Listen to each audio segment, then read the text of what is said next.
Vaheguruji Ka Khalsa, Vaheguruji Ki Fateh. Bienvenue à vous mes amis. Aujourd'hui je vais aborder la question de la médisance.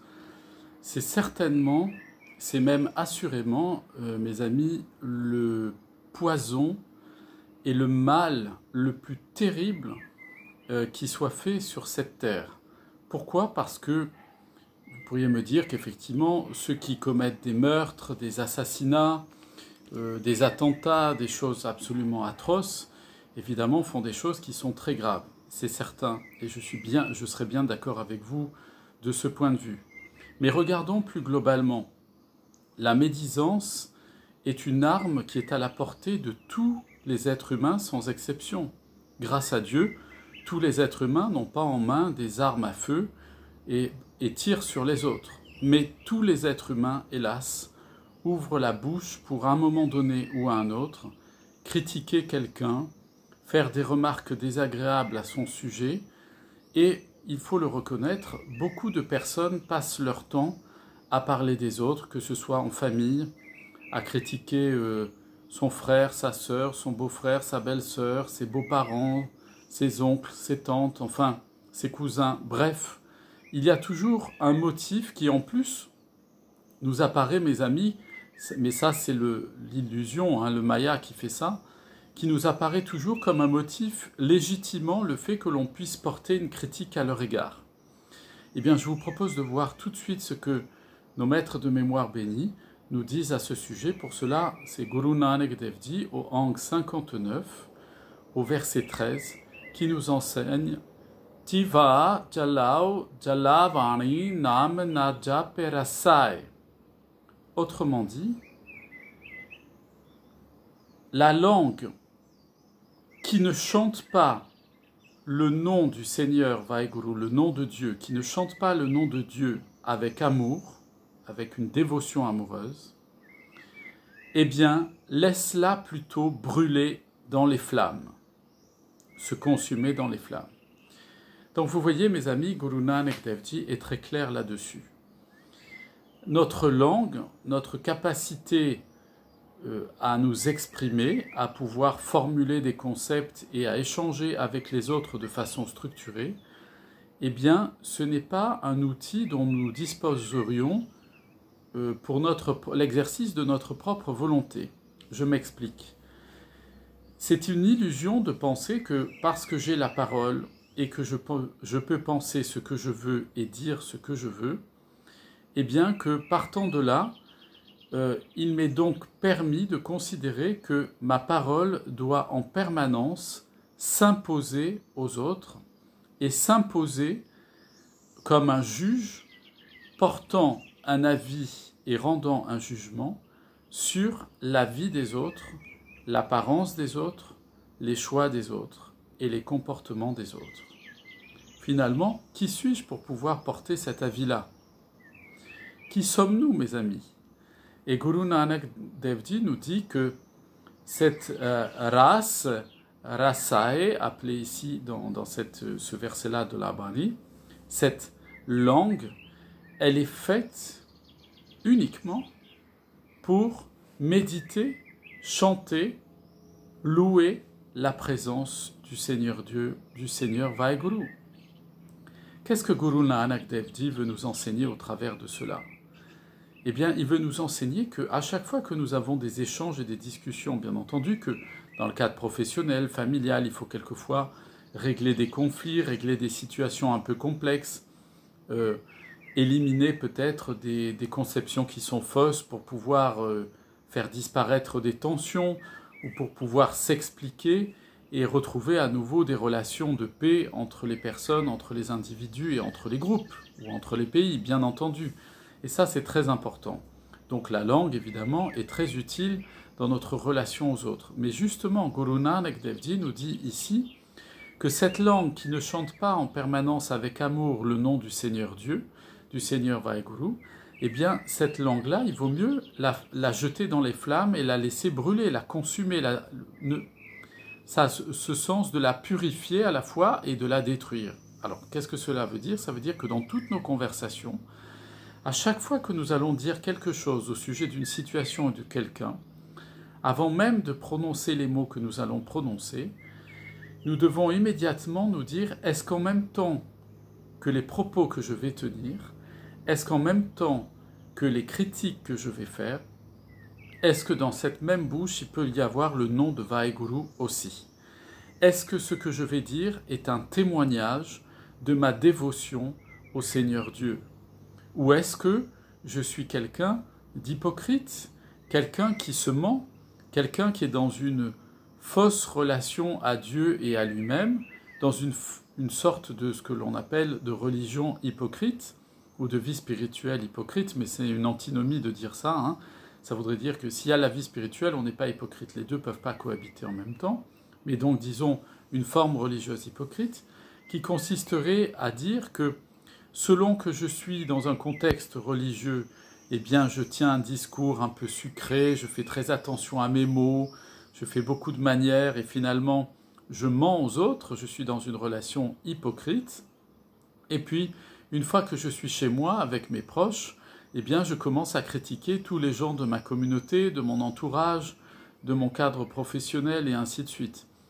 Et lorsque je dis cela, mes amis, évidemment, à titre personnel, je ne m'érige pas non plus en juge ou en arbitre, hein. Je fais partie du lot comme nous tous, c'est-à-dire que très souvent, nous devons être attentifs, et même constamment, nous devons être attentifs aux conversations que nous avons et à l'objet de nos conversations. Et je crois que la meilleure méthode dans la vie spirituelle est la suivante. C'est d'absolument éviter les sujets, si nous avons du mal à nous retenir à la critique et à la médisance, eh bien nous devons absolument éviter les sujets qui risqueraient de nous faire basculer dans la médisance et dans la critique des autres, une critique qui n'est pas évidemment constructive. Si elle est constructive, ça veut dire qu'on va voir l'autre avec lequel ça ne va pas et on va lui dire franchement ce qu'on pense en mettant évidemment les formes puisque on doit respecter chaque individu comme étant la manifestation même du Seigneur Dieu, du Seigneur Vaheguru. Et donc mes amis, à ce titre-là, nous devons donc, comme Guru Nanak Dev Ji nous le dit, eh bien nous poser à chaque fois la question que nous allons parler d'une situation de quelqu'un, mais surtout des personnes évidemment, puisque la médisance, ça s'adresse, il s'agit de parler de quelqu'un d'autre et de le critiquer, de le dénigrer, eh bien de nous dire à chaque fois, dois-je ouvrir la bouche parce que ce que je vais dire sert à la louange de Dieu, à l'adoration et à l'amour dévotionnel, ou bien lorsque je vais ouvrir la bouche, c'est pour dire à ce moment-là des choses qui sont mauvaises, méchantes, moqueuses, et donc à ce titre, il vaut mieux que je jette ma langue dans les flammes du feu, et autrement dit, Guru Nanak Dev Ji nous dit, il vaut mieux à ce moment-là se taire et ne rien dire. Pourquoi ? Parce que nos maîtres de mémoire bénis nous enseignent que lorsque nous ouvrons la bouche pour critiquer quelqu'un, pour proférer de la médisance, dire du mal, hein, la médisance étymologiquement parlant, médisance ça veut dire aussi maudire, hein, dire du mal, maudire, dire le mal. C'est la même chose.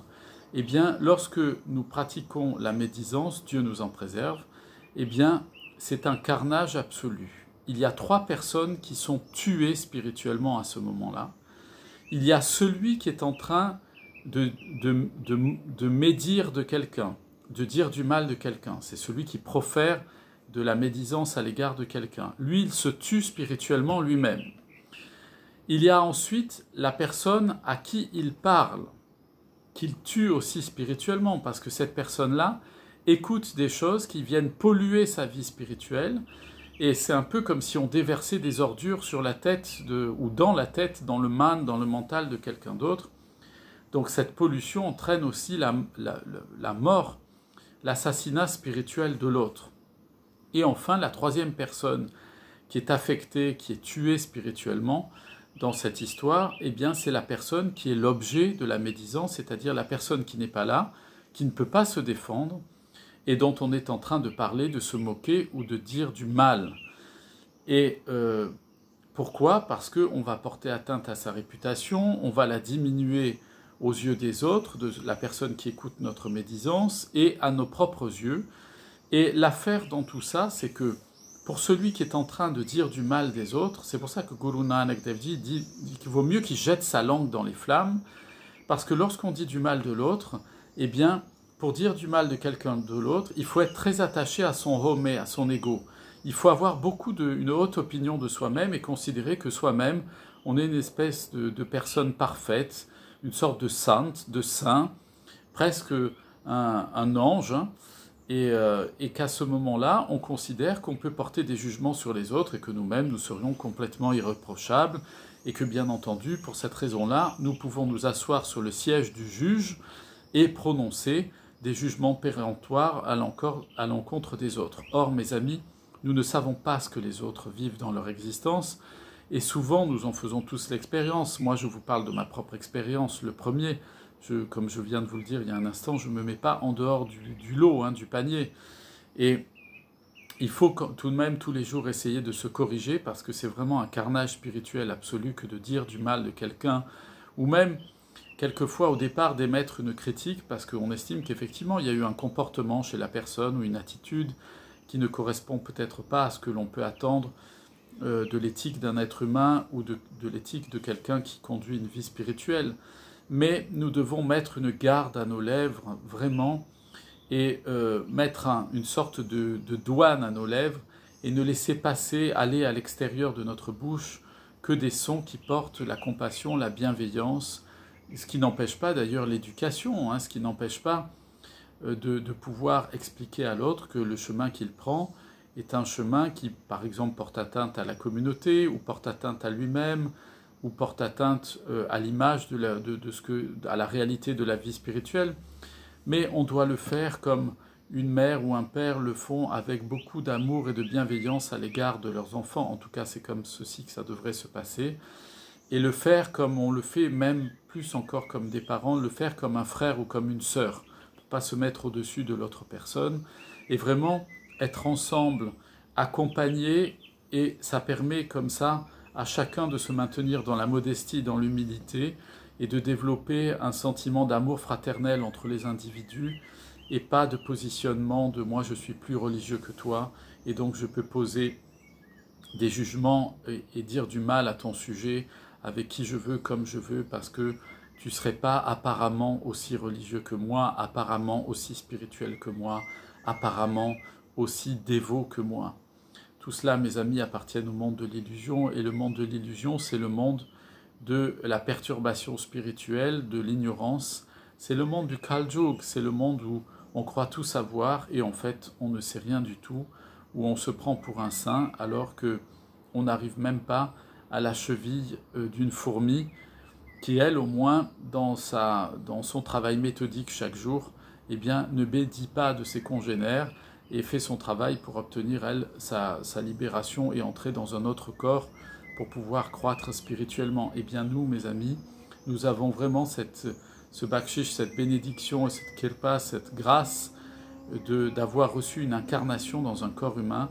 Ne gaspillons pas nos paroles, ne gaspillons pas notre incarnation humaine dans des médisances, dans le fait de dire du mal des autres. Notre société nous y pousse en plus, hein, j'en ai bien conscience, où tout est fait pour critiquer en permanence. Je n'ai pas personnellement la télévision, mais le peu que je peux voir chez certains membres de ma famille quand je passe, et que cette télévision est allumée, ou chez des amis proches, eh bien, je me rends compte que c'est un peu le sport général sur Terre maintenant, mais notamment dans nos sociétés occidentales, de passer son temps à critiquer les gens, surtout quand ils ne sont pas là, à leur trouver tous les défauts du monde. Alors que si nous sommes la manifestation du Seigneur Vaheguru, le Seigneur Vaheguru est infiniment compatissant avec nous. S'il n'était pas bienveillant et compatissant avec nous, en un seul instant, il pourrait nous détruire et faire disparaître toute sa création. Or, il est patient, il est bienveillant, il est compatissant, il est miséricordieux. Et ce sont ces qualités-là que nous allons développer en nous lorsque nous mettons une garde à nos lèvres, une serrure, et que nous évitons d'ouvrir la bouche à tort et à travers, encore plus pour dire, alors à la fois n'importe quoi, mais pour dire du mal, pour raconter n'importe quoi, colporter des rumeurs, ou mépriser quelqu'un publiquement ou en privé. Ces choses-là ne sont pas bonnes du tout.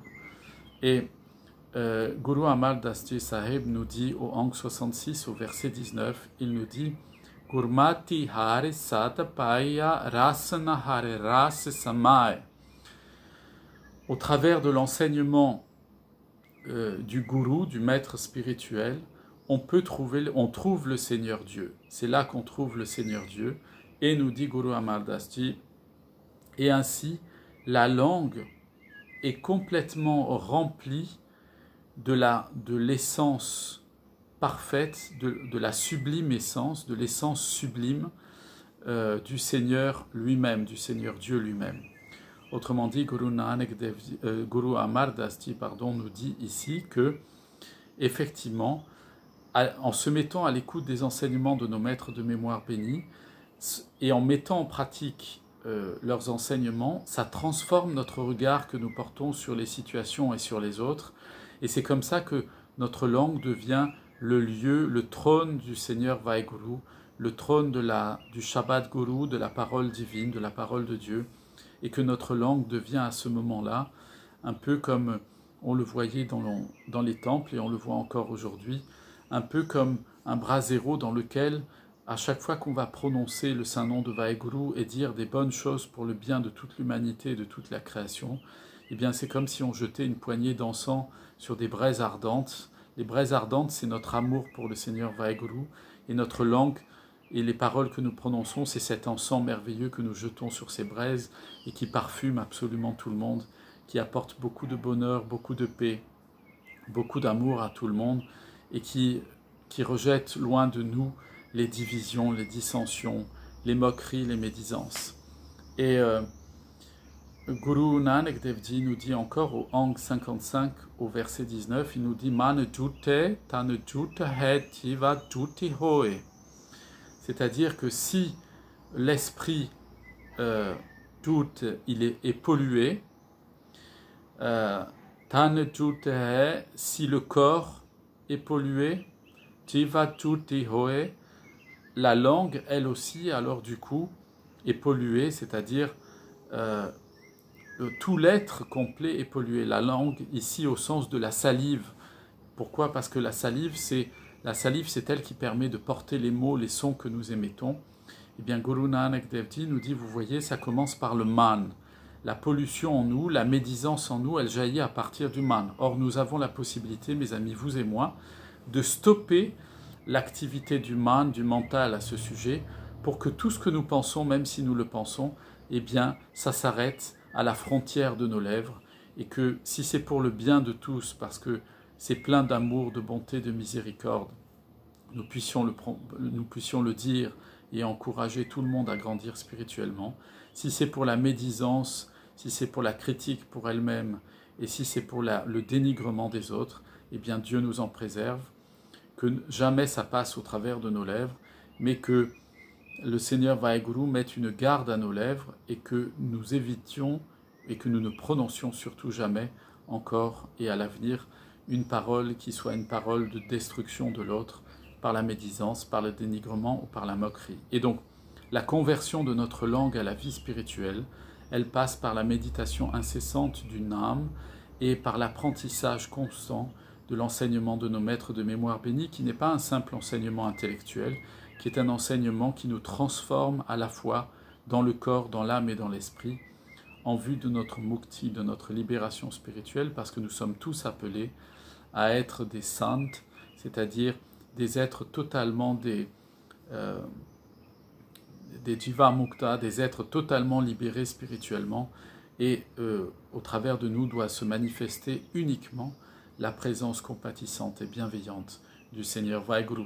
Quel beau programme, mes amis, je vous le souhaite, je me le souhaite, je nous le souhaite à tous, et je vous souhaite par la même occasion une excellente journée, plein de bénédictions, de sagesse, de bienveillance et d'amour sur vous, vos familles, vos amis, vos proches et tous ceux que vous aimez. Je vous dis à très bientôt. Vaheguru Ji Ka Khalsa, Vaheguru Ji Ki Fateh.